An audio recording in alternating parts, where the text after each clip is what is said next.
बल्कि एक बड़ा खूबसूरत एक लतीफ़ा किसी ने मुझे सुनाया था कि एक खातून से बच्चा छीन लिया दादी ने और कहने लगी इसकी मैं तरबियत करूँगी।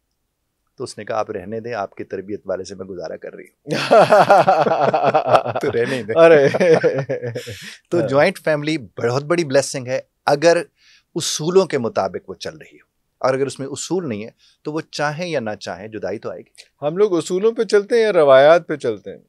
हमने रिवायात को उसूल की शक्ल दे रखी है।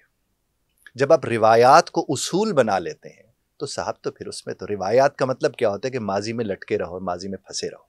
उसूल तो हमेशा दौर जदीद की बुनियाद पर वो रिवाइज होते हैं कि मसलन 4 बातें ऐसी थी जो पहले मुमकिन थी और अब वो मुमकिन नहीं रही हैं, तो आपको उसके मुताबिक चीज़ों को देखना है। अब एक खातून जिसके पास कोई एक्सपोजर फ़ोन का भी नहीं था, अब देखिए आज औरतों को घर में फ़ोन इस्तेमाल करने के लिए टाइम चाहिए। बिल्कुल सही। अच्छा, वो उसके ऊपर जो भी देख रही है चले एंटरटेन हो रही हैं। अब वो उसके अंदर जब ज़्यादा वक्त गुजारती हैं वो भी काबिल एतराज़ होता है।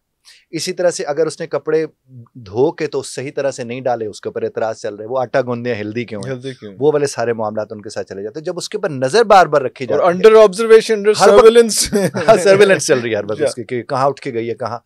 अब जाने के लिए अगर उसने कह दिया कि अम्मी मैं वहाँ चली जाऊँ, तो बाद में कहते तू इंज नहीं इंज पूछना सी। हाँ यार शुक्र कर उसने पूछ लिया, उसने बता दिया। आपको क्या प्रॉब्लम है? आप इज्जत वकार के साथ घर में बैठे हुए हैं, आप क्यों जाके मेज के ऊपर यूं हाथ लगा के कहते ऐसा डस्टिंग करी दी है?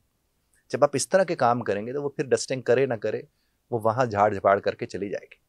तो हमें बड़ों को संभालना है, बहुओं को भी अपने बच्चों को भी, और अगर नहीं संभालेंगे तो जुदाई तो हमारे हिस्से में आएगी।